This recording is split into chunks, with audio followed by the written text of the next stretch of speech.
يسعد لي مساكم وجمعة مباركة عليكم. أهلا وسهلا فيكم متابعيني وين ما كنتوا عم تتابعوني بقناتي حلب الأصيل للطبخ الحلبي. وصفتي لليوم هو الأرمان بلبن، وصفة كتير لذيذة وبسيطة، قدمت لكم إياها بطريقة ناجحة ومضمونة 100%. طبعا الأرمان بلبن أكلة حلبية كتير مشهورة عنا بحلب، بنقدمها بالعزايم الفاخرة والمنظومة. بالنسبة للأرمان بلبن بنقدم جنبه يا أما منسف رز وفريكة أو كب مقلوزة أو كب مدعبلة. بهذا الفيديو شملت لكم الثلاث وصفات، عملنا منسف رز وفريكة جنب الأرمان بلبن، وعملنا كمان الكبة المقلوزة والكبة المدعبلة. في حال انتم عندكم عزيمة وحابين تعرفوا كل التفاصيل تابعوا الفيديو للنهاية. 100 أهلا وسهلا فيكم. أول مرحلة رح أقوم فيها رح أبلش بسلق اللحمة. طبعا بالنسبة للحمة اللي بنطبخ فيها الأرمان بلبن لازم تكون لحمة شقف. كل ما كانت قطعة اللحمة كبيرة بيكون أفضل منشان ما تدوب كتير أثناء الطبخ. سواء كانت اللحمة لحمة كتف أو لحمة فخذ ما بيأثر، ولكن لازم تكون اللحمة فيها كمية من الدهن وبتعطي نكهة أطيب للأرمان بلبن. أنا بالنسبة لي بشتري لحم الكتف بيكون أطرى وأطيب، باخد اللحم بعظمه لأني بيعطي نكهة كتير طيبة للبن. ما بس للأرمان بلبن، كمان للسفرجلية والسمائية لما بدي أسلق اللحم بختار اللحم يكون بعظمه، بيعطي قوام للحمض كتير طيب ونكهة لذيذة. لو قد ما تنسلق اللحمة رح نبلش هون نجهز نحن لعجينة الكبة المقلوزة والكبة المدعبلة. طبعا هن نفس العجينة ونفس المقادير بتحسنوا تستعملوها بعمل الكبة المقلوزة والكبة المدعبلة.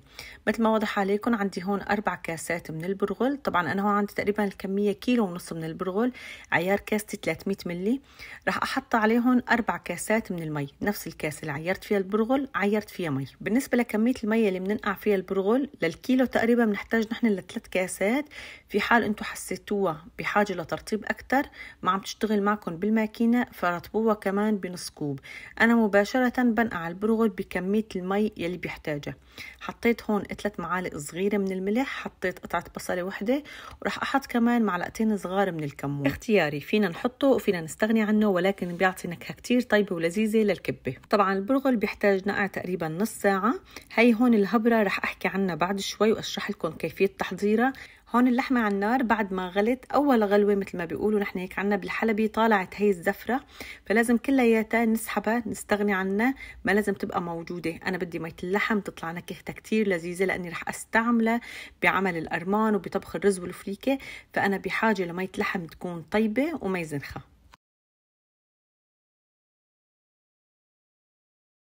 هلا هون مثل ما واضح عليكم مية اللحم صارت بتشهي، رح انزل عليها ورق غار ورح انزل حبهال. انا ما حكيت لكم عن كميه اللحمه، كميه اللحمه تقريبا كيلين، رح نطبخ فيها كيلين من الأرمان بلبن. فيكم تقللوا فيكم تزودوا، شوفوا اللي الله بيقدركم عليه وطبخوه.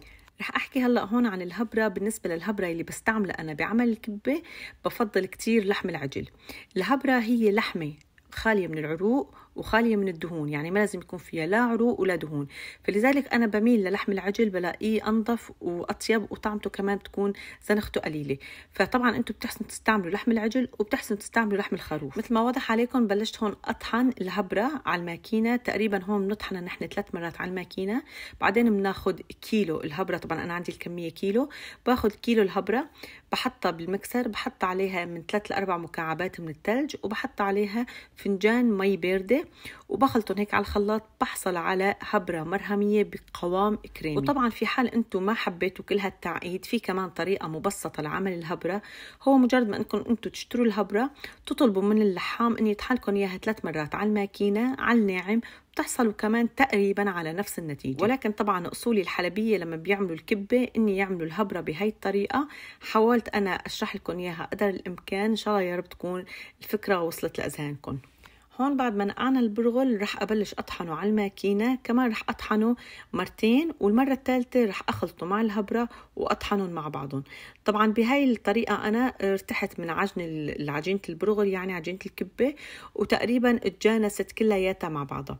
بالنسبة للبرغل مثل ما واضح عليكم أنا ما شرحت عنه في البداية، برغل الكبة هو لازم يكون حصرا البرغل الناعم، ما لازم يكون البرغل الخشن. بس انتوا حبيتوا تستعملوا البرغل الأشقر أو العمقي ما بيأثر أبدا، نفس النتيجة بتحصلوا عليها. أنا بالنسبة لإلي بستعمل العمقي والأشقر مع بعضهم، بخلطهم مع بعض أو بشتريهم مخلوطين وجاهزين، لأن العمقي قوامه بيكون أفضل وأسهل بعمل الكبة. مثل ما واضح عليكم هون حسيت إن البرغل عندي نشف. شلون حسيت؟ ما عم يمشي معي البرغل بشكل كويس في الماكينة، فبلشت أضيف شوي مي وبعدين أطحن. طبعا ما شلت نص كاسة هيك مباشرة كتيتها فوق البرغل، لا تقريبا هيك فنجان صغير كتيته، رطبت البرغل، حسيتها مشت معي بشكل كويس، وقفت ما كملت الكاسة. يعني بيرجع احتياج البرغل للمي حسب انتو ما تشوفوها، اذا حسيتوها ناشفة رطبوها، بس دائما بقول لا تكتروا مي للبرغل، لاني نحن اثناء تشكيل الكبة رح نحتاج كمان للمي، ما بدنا اياها تشرب البرغلاية كتير مي وما تعود تشتغل معنا بشكل كويس. مثل ما واضح عليكم حطيت هون الهبرة، أنا عندي قلت 1.5 كيلو من البرغل، حطيت لهم 1 كيلو من الهبرة، رح أخلطهم مع بعض هيك بشكل كويس. طحنتهم مرة تانية على الماكينة شي يتجانسوا، ودعكناهم مرة كمان وصاروا جاهزين. طبعا هون أنا بعد ما انتهيت من دعك البرغل وتجانس كلياته مع بعضه وغطيته، لأني ما رح أشتغل فيه بالوقت الحالي. لازم دائما نغطي عجينة البرغل من شان ما تنشف، إذا نشفت عنا خربت وعذبتنا بالشغل. مثل ما واضح عليكم هون اللحمة استوت ودابت ذوبان. عم تسألوني كتير عن اللحمة إني ما عم تستوي معكم، في شغلتين حابة أنصحكم فيهم. لما بتنشف مية اللحمة وبتحبوا تزيدوا لها كمان من المي، ما تزيدوا مي من الحنفية، قولوا مي وضيفوها فوق اللحم. يعني لازم لما نكون عم نسلق اللحمة ونشفت ميتها نضيف مي سخنة، ما لازم نضيف مي باردة. طبعا هاي المعلومة مهمة كتير، لأن اللحمة ما تشد معكم وتستوي وتدوب ويبقى هيك لونها أحمر. عيفوا اللحمة منقوعة بميتها مشان تحافظ على اللون الزهري مثل ما واضح عليكم. والشغلة الثانية نوع اللحمة كتير بيأثر، يعني إذا لحمة الكتف بتفرق عن لحمة الفخذ، فلذلك احتمال تكون لحمة الفخذ قاسي وشادة معكم أثناء السلق، بينما لحم الكتف تكون أطرى وأطيب. رح أبلش هون أجهز للرز والفريكة. بالنسبة لنا نحن الحلبية لما بدنا نعمل منسف رز وفريكة بنحط دائما الرز القصير. أنا بحب شكل الرز الطويل، فحبيت إني أعمل المنسف اليوم بالرز الطويل. طبعا أنا سبق وطبختها لمنسف الرز والفريكة بالدجاج ونزلتها على القناة بالرز القصير. هون حطيت كاستين من الرز، رح أحط 3 كاسات من الفريكة. نحن بالحلبية يعني بشكل عام بنحب نكتر الفريكة ونقلل الرز. فيكم طبعا تحطوا كاستين رز كاستين فريكة، شوفوا اللي الله بقدركم عليه وعملوه، ولكن الفريكة لازم يكون نوعها جيد. كل ما كان نوعها جيد، خضارة حلو، حبتها كويسة، رح تحصلوا على نتيجة ممتازة إن شاء الله أثناء طبخ الفريكة. طبعا هدول نصايح عم بقدم لكم إياهم عشان إذا حبيتوا تعملوا الفريكة وتنجح معكم لازم تتبعوهم. بالنسبة لي أنا ما بغسل الفريكة، بس عيرت هون 3 كاسات، ما بنقعها ابدا ولا بروح طعمه التحميص الموجوده فيها. رح ابلش هون اجهز لحشوه الكبه المقلوزه. مثل ما بتعرفوا الكبه المقلوزه لازم تكون محشيه باللحمه. في ناس بيقلوا مع اللحمه بصل، وفي ناس بيحطوا مكسرات، هذا ذوق شخصي لإلكم، ولكن الاصولي الحلبيه بيحطوا بس لحمه مع بهارات. حطيت معلقه كبيره من السمنه، ونزلت هون تقريبا كيلو من اللحمه، رح أقليهم هيك تقريبا مع بعضهم لمدة نص ساعة. مع التحريك المستمر حطيت بس معلقة بهار والمعلقة الملح بعيفة للنهاية. طبعا البهار هو بهار حلبي، وبسموه كمان بغير مناطق 7 بهارات. هلأ هون عندي اللحمة تقريبا استوت، بلشت المي تنشف عندي. بهالوقت بضيف معلقتين من الملح، وطبعا انتو حطوا الملح حسب الرغبة. بدي اللحمة تبقى طرية، فبقليها على نار واطية، ما لازم أعلي النار، ما بدي إياها لا تحترق ولا تلتدع. طبعا عنا اللحمة حطينا لها مثل ما انتبهتوا معلقة كبيرة من السمنة، ما لازم نقليها بالزيت لأن الزيت بيساعد على أن الكبة تتشقق عنا. سبق وذكرت هاي الملاحظات بفيديوهات قديمة. هلأ هون مثل ما واضح عليكم اللحمة نشفت ميتها، لساتها محافظة على لونها وطراوتها. هلا رح أعيفها لتبرد، ما لازم أشتغل فيها وهي سخنة. بهذا الأثناء رح أستغل الوقت وأبلش أجهز للكبة المدعبلة. الكبة المدعبلة عجينة البرغل نفسها قطعتها بشكل قطع متساوية وعم بكورها بهاي الطريقة. طبعا حطيت جنبي مي مع تلج وعم ببلل ايدي بالمي الباردة وبكورها بهاي الطريقة. إذا ما استعملتوا مي باردة رح تلزق عندكم العجينة على ايديكم لأن فيها هبرة. طبعا مجرد ما ننتهي من تكوير الكبة المدعبلة لازم نسلقها. في حال ما بدكم تسلقوها لازم مباشرة تغلفوها من شان ما تنشف عندكم. بهاي الطريقة صارت جاهزة. هلا رح نبلش نجهز للكبة المقلوزة بعد ما بردت اللحمة عندي. طريقة تشكيل الكبة المقلوزة نفس طريقة تشكيل دراويش الكبة أو نحن بنقولن الكبة المقلية. بنفس الطريقة رح أجهزها. قطعت العجينة البرغل لقطع كليتها متساوية مشان تطلع عندي الكبة بنفس الشكل. المي مع التلج أساسيات بتشكيل الكبة. أخذت الدقمة أو إذا موجودة عندكم الجزر أو حتى خيارة صغيرة بتحسنوا تشكلوها أو بالإبهام كمان بتحسنوا تشكلوها. رطبت إيدي بالمي، حطيت الحشوة مثل ما واضح عليكم وبلشت أسكرها بهاي الطريقة. لازم نعطيها الكبة المقلوزة هاي التبويزة من الأطراف. طبعا أصول الكبة المقلوزة لازم يكون حجمها صغير على عكس الكبة المقلية. درويش الكبة لازم يكون مقاسه جيد. يعني رح أرجع أشرح بشكل سريع. أخذنا قطعة البرغل، حفرناها بالدقماء بهذا الشكل، وبعدين حطينا الحشوة، وبعدين سكرتها بهاي الطريقة. عم بشتغل ببطء مشان يكون واضح عليكم. عم ببرم بإيد، شايفين، وعم بعطيها التبويزة بالإيد التانية. بعد ما انتهي برجع ببرم على الطرف الثاني وببوزها من الطرف الثاني بهاي الطريقة. هلأ هيك تقريبا الكمية صارت جاهزة عندي. رح نبلش هلأ بسلق الكبة. أخذت أنا هون مي، بس غلت عندي المي، حطيت لها معلقتين من الملح. رح أبلش في البداية أسلق الكبة المقلوزة. طبعا ما بتستغرق كتير من الوقت، مجرد ما أنزلها هيك في قلب المي لمدة 5 دقايق وأقل كمان رح تبلش عندي الكبة تطوف على السطح. هذا دليل على أني هي استوت. رح أسحبها مباشرة من المي، أحطها بمصفاي وخليها تصفى تماما وبتكون جاهزة. طبعا في ناس بيحطوا مي مع نشا. في حال انتم كانت كمية الهبرة عندكم قليلة، خفتوا او حسيتوا اني رح تشقق عندكم الكبة، رح ناخد معلقة من النشا، رح ندوبها بتقريبا فنجان صغير من المي، وبعدين بنضيفها فوق مية السلق. طبعا هاي المرحلة قبل ما ننزل الكبة. بنجهز المي مع النشا مع مية السلق، بنخليهم يغلوا على النار، وبعدين بننزل الكبة. وهي هي النتيجة طبعا اللي حصلنا عليها بعد ما انتهينا من سلق الكبة. مثل ما واضح عليكم ما مشققة وكتير منظومة ولذيذة. طبعا بنفس الطريقة رح نبلش نسلق الكبة المدعبلة من 5 دقايق ل7 دقايق أكتر شيء. مجرد ما تطوف على السطح رح كمان نبلش نطالعها وبتكون جاهزة وطالعوها مباشرة على مصفي.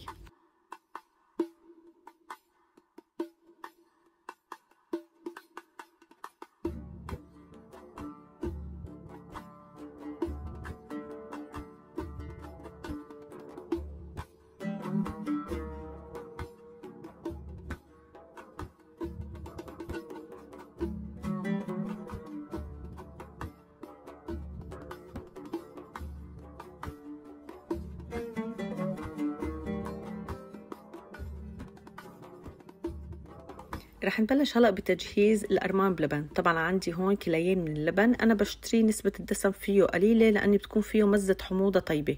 طبعا هون نسبة الدسم أنا عندي 3%. بلشت هون على البارد أضيف كيلين اللبن. رح أضيف لكل كيلو معلقة من النشا. حطيت هون معلقتين من النشا البودرة. رح أخلطهم على البارد من دون ما أحطهم على النار لوقت ما أحصل على قوام كريمي. ببلش بخلطهم بهاي الطريقة. طبعا في ناس بياخدوا مصفي بيصفوا اللبن وبعدين بيخلطوه منشان يعني قدر الإمكان ما يكون فيه حبيبات، ولكن بهاي الطريقة رح تحصلوا كمان على نفس النتيجة. أهم شيء منشان ما يفقس عندكم اللبن ويبرغل لازم تكون طنجرتكم نظيفة والأدوات اللي عم تستعملوها ناشفة. بعد ما خلطتهم بشكل كويس رح أحطهم على النار. طبعا ما نعلي كتير النار مشان ما يحترق عنا اللبن ويلتدع. مع التحريك المستمر لمدة تقريبا 7 دقايق أو 10 دقايق أكتر شيء بيكون عندي اللبن غلى.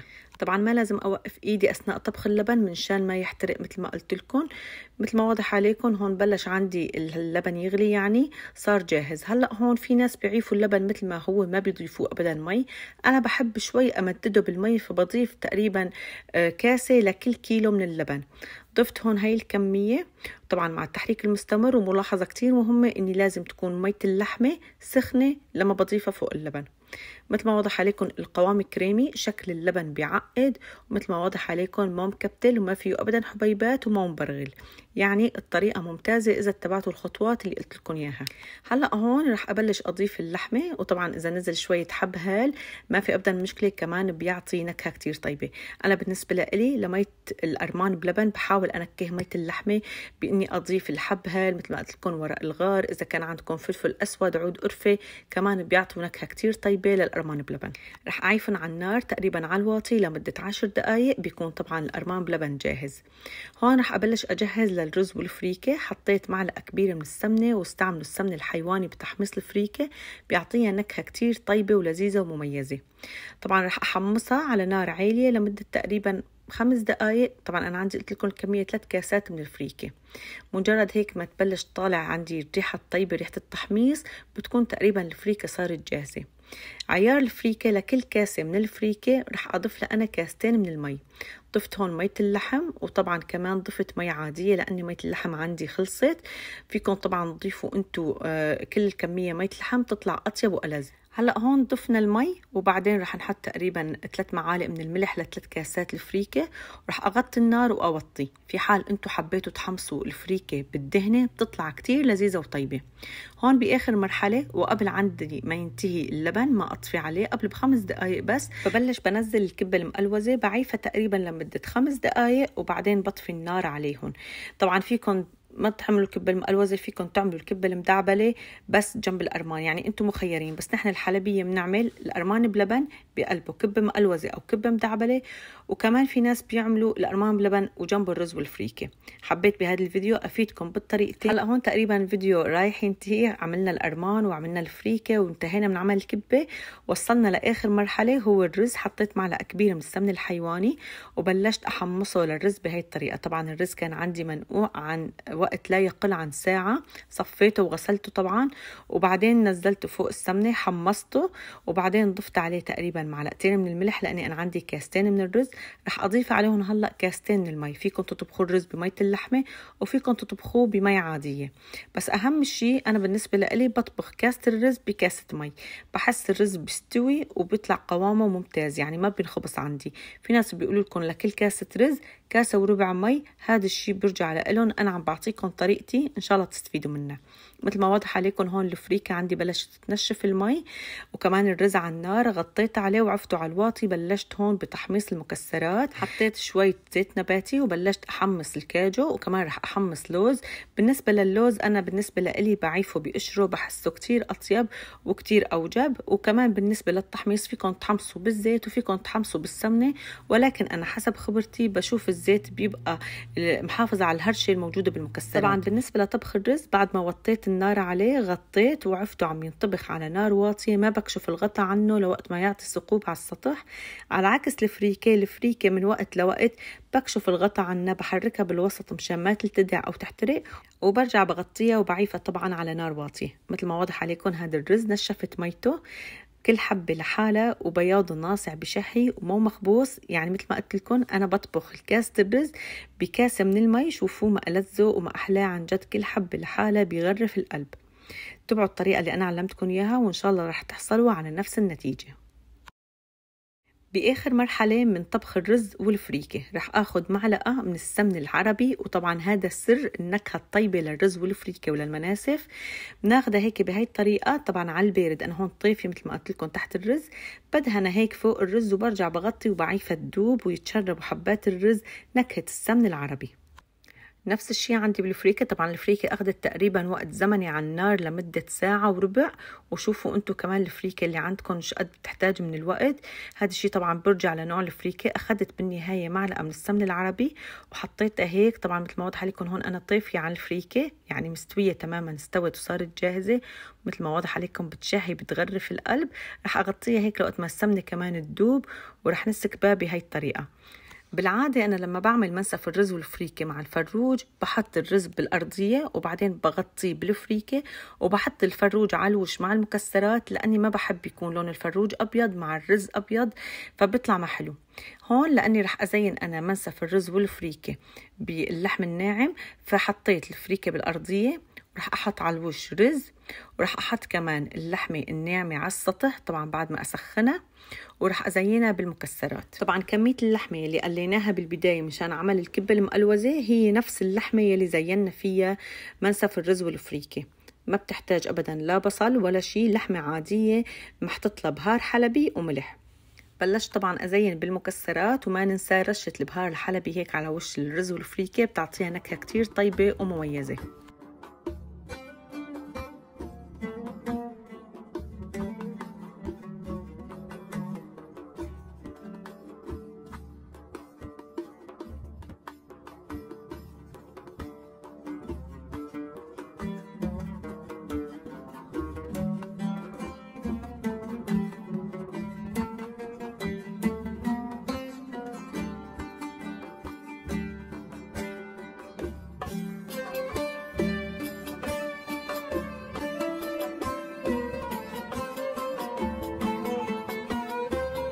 طبعا هذا الشكل النهائي لمنسف الرز والفريكة الأرمان بلبن. لهون بيكون انتهى الفيديو لليوم. بتمنى من كل قلبي انكم تكونوا استفدتوا.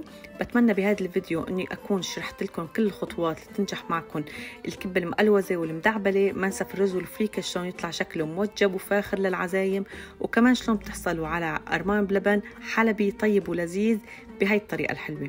طبعا بالنهاية نحن بنكوي سمنة الحلبية ومنضيفها على وش الأرمان بلبن مع رشة مكسرات أو صنوبر بيكون أفضل. لهون بيكون انتهى الفيديو لليوم. بكل قلبي بتشكركم للمتابعة، وما تنسوني من دعمكم إذا عجبكم الفيديو لايك وتعليق حلو مثلكم. إن شاء الله ألف صحة وهنا على قلبكم. باي باي.